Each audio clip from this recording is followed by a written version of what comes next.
un sacré challenge, avec un laps de temps qui est surtout très court, parce que le chantier n'a démarré qu'au mois d'août dernier. Oui, c'est ce que Alors, vous disiez. C'est un chantier de 2 ans, c'est ça à peu près 2-3 ans 2 ans avec la construction et une année de mise en service. Donc la capacité de traitement c'est 5,3 millions de mètres cubes, donc un débit de pointe de 5500 mètres cubes heure. Donc on peut traiter une période de pluie de 2 ans, les périodes alentours, justement pour préserver le milieu naturel. Et un bassin tampon de 6000 mètres cubes. Ça nous permettra de tamponner les eaux qu'on a un excédent de débit avant de les rejeter directement dans le milieu naturel.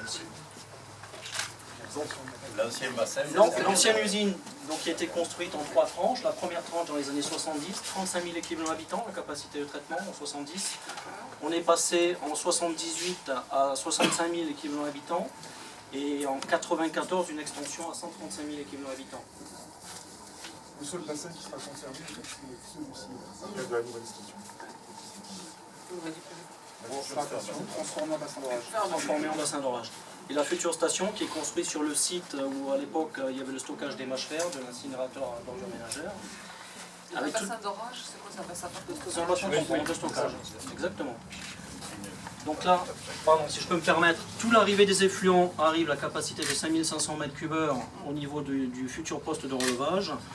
On va dans une étape de pré-traitement, traitement primaire, traitement biologique, les pollutions dissoutes, carbone, azote, et traitement membranaire. Les nouvelles générations de traitements, ça remplace la décantation. Sur les filières conventionnelles, on aurait des décanteurs pour séparer la partie eau traitée et boue.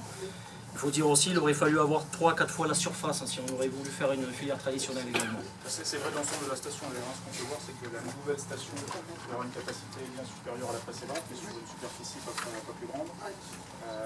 Et les membranes, en réalité, dans le bâtiment de membrane qui est modulaire, on pourrait même l'étendre si on le souhaitait, on aura 80 000 mètres carrés de fibres, en quelque sorte.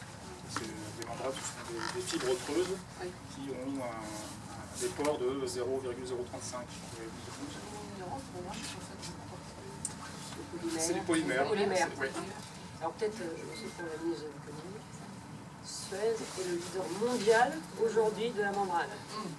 Donc, notamment grâce à Suez avait déjà des capacités, mais avec l'achat de GE